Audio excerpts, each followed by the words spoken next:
जय श्री महाकाल। नमस्कार दोस्तों, मैं आपका दोस्त कमल कुमार अग्रवाल। देखिए, एक बार मैं फिर आपके सामने हाजिर हुआ हूँ एक विश्लेषण के साथ में। विश्लेषण क्या है दोस्तों? आज के इस भागते दौड़ते जीवन में हर दूसरे बालक की, हर दूसरे युवा वर्ग की, चाहे युवती है चाहे युवक है, उसकी प्रबल इच्छा होती है कि मैं लव मैरिज करूं। लव मैरिज करूं ये इच्छा होती है, लेकिन हर बच्चा लव मैरिज नहीं कर पाता। और ये एक समस्या है कि बहुत सारे लोग परेशान होते हुए, रोते हुए आते हैं कि गुरुजी, सामने वाले ने प्रॉमिस किया था कि शादी करेगा लेकिन कर नहीं पाया, या उसने धोखा दे दिया। दोस्तों, आज हम एक ऐसा विश्लेषण करने जा रहे हैं जिसमें एक तरीके से मैं ये कहने वाला हूं कि किन लोगों को लव मैरिज करनी चाहिए, किन को नहीं करनी चाहिए, और किन लोगों की लव मैरिज हो सकती है और किन की नहीं हो सकती। मैंने एक चार्ट आपके सामने बनाया दोस्तों, और ये चार्ट मैंने बनाया वृषभ लग्न का। अब देखने वाली बात है, वृषभ मतलब शुक्र। शुक्र दोस्तों एक चमकीला ग्रह है। शुक्र एक ऐसा ग्रह है जो प्यार मोहब्बत के मामले में सबसे पहले देखा जाता है। और प्यार तो किसी को भी हो सकता है। मेष लगन से लेके मीन लगन तक किसी भी जातक को प्यार मोहब्बत हो सकती है। लेकिन मैंने वृषभ लगन का इसलिए बनाया है कि ये लव और अफेयर के मामले में दोस्तों तुला लगन हो या वृषभ लगन हो, ये सबसे ज़्यादा आगे होते हैं। कर्क लगन वाले भी बहुत ज़्यादा आगे होते हैं। लेकिन एक विश्लेषण मैं आज यहीं से करूँगा दोस्तों। लव मैरिज के योग कैसे बनते हैं, हम ही आज बात करने वाले हैं। कि सबसे पहले हम क्या देखेंगे जन्म पत्रिका में, लगन और लग्नेश। क्योंकि प्यार किसको होगा? खुद को। लगन के मालिक दोस्तों अगर पंचम भाव में हो,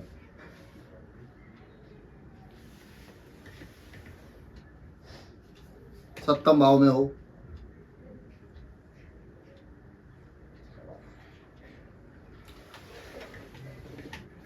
तब जातक की प्रबल इच्छा होगी कि वो लव मैरिज करे।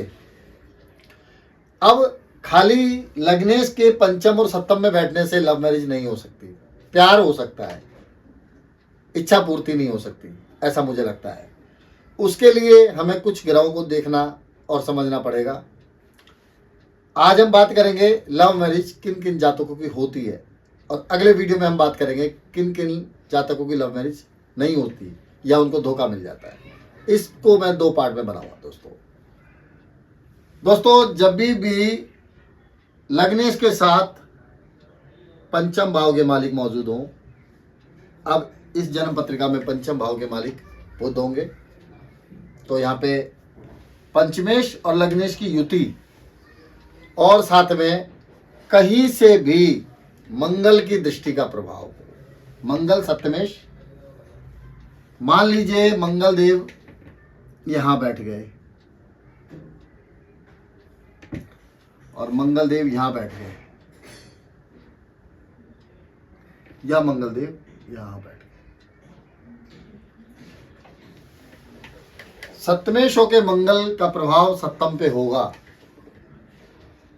पंचमेश और सप्तमेश की युति लग्नेश से कनेक्टिंग हो, या भाग्यस्थान के मालिक से, क्योंकि ये भी धर्म के मामले में देखा जाता है। और बहुत सारे जातक के सामने धर्म आड़े आ जाता है। आपने देखा होगा, सुना होगा, बहुत से लोग धर्म से अलग जाके शादी करते हैं, बहुत से लोग नहीं कर पाते, उनकी मजबूरी बन जाती है। तो यहाँ पे नवम भाव भी देखना दोस्तों जरूरी है।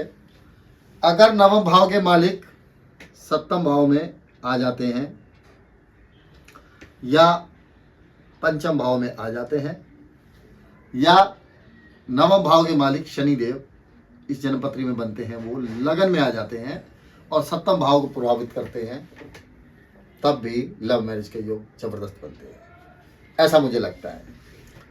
क्योंकि लगन हम खुद, सप्तम हमारा स्पाउस, पंचम भाव प्यार मोहब्बत इश्क, जब तक ये दोनों कनेक्ट नहीं होंगे लव मैरिज नहीं हो सकती।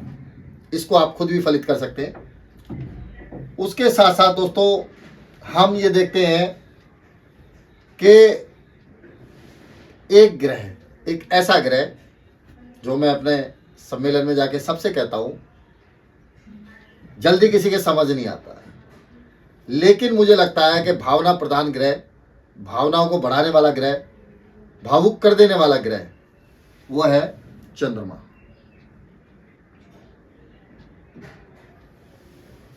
इसके बगैर लव मैरिज नहीं हो सकती। क्यों? मन सो जातक चंद्रमा। जब इंसान की मन होगा, मन की इच्छा होगी, तब वो लव मैरिज करेगा और वो अपनी इच्छा को पूरी करने के लिए किसी भी हद से चला जाएगा। उस पर मंगल का प्रभाव होना चाहिए, क्योंकि इंसान के अंदर हिम्मत और जोश होगा तभी वो लव मैरिज कर पाएगा। हमने ये बहुत कम शब्दों में समझाने की कोशिश की दोस्तों। उसके साथ साथ जैसे मैंने बताया कि सप्तमेश और पंचमेश की युति कहीं हो जाए, जन्मपत्री के केंद्र में हो जाए, मान लीजिए यह मंगल और यह बुध,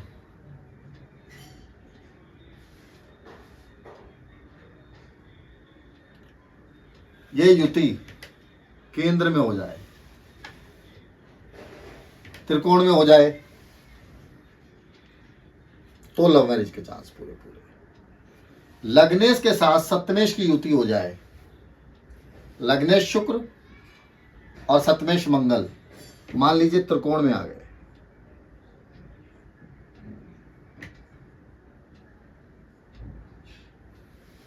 तब आप यकीन जानिए कि यही युति अगर लग्नेश सप्तमेश की किसी भी लग्न कुंडली में, नवम भाव में, सप्तम भाव में, पंचम भाव में, तीनों केंद्रों में, चारों केंद्रों में कहीं भी आ जाए, लव मैरिज के योग बन गए, ये मान के चलिए।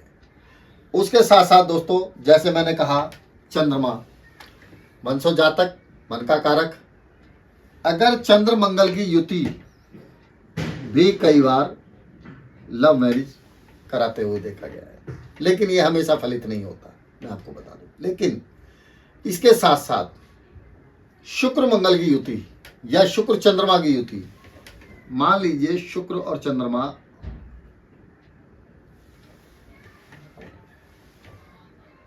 ज्यादातर केंद्र और त्रिकोण में हम इसको देखेंगे, ये युति अगर छठे, आठवें, 12वें घर में हो तो मुझे लगता है किसी काम की नहीं है।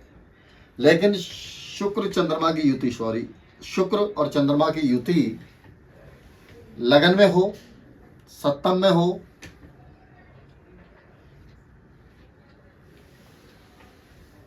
पंचम में हो या नवम में हो,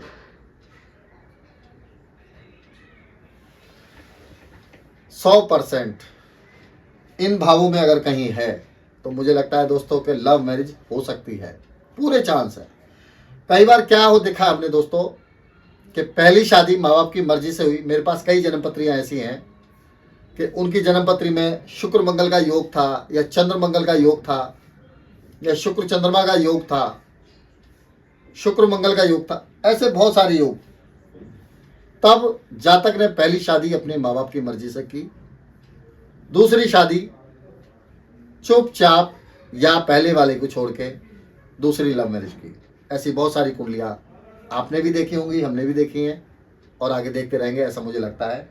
लेकिन अगर यहीं पे ही अगर ये योग बनते हैं, केंद्र में कहीं, त्रिकोण में कहीं, लाभ भाव में भी अगर बन जाते हैं, चंद्र मंगल साथ हो या चंद्र शुक्र साथ हो दोस्तों, तो आप यकीन करें लव मैरिज के चांस बहुत ज़्यादा है। लेकिन इन योगों पे अगर किसी पापी ग्रह का प्रभाव हो, पाप प्रभाव में हो, अस्त हो, नीच हो,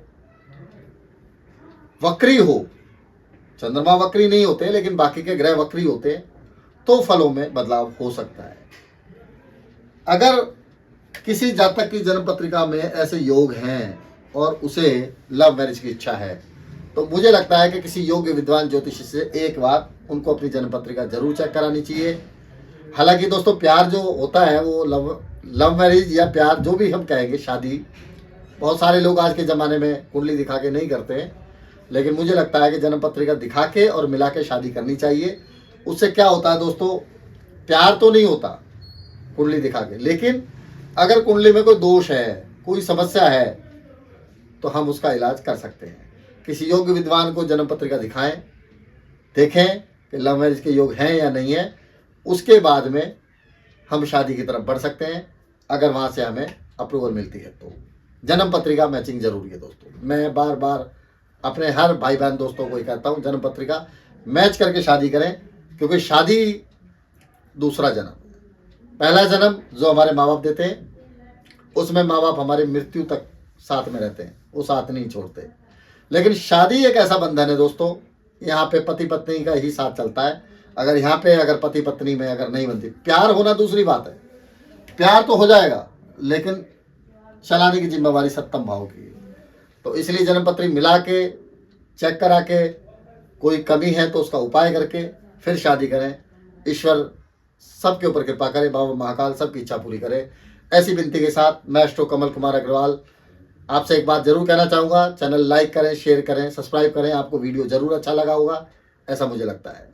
इसी के साथ साथ मैं एस्ट्रो कमल कुमार अग्रवाल आपसे इजाज़त चाहता हूँ। जय श्री महाकाल, नमस्कार दोस्तों।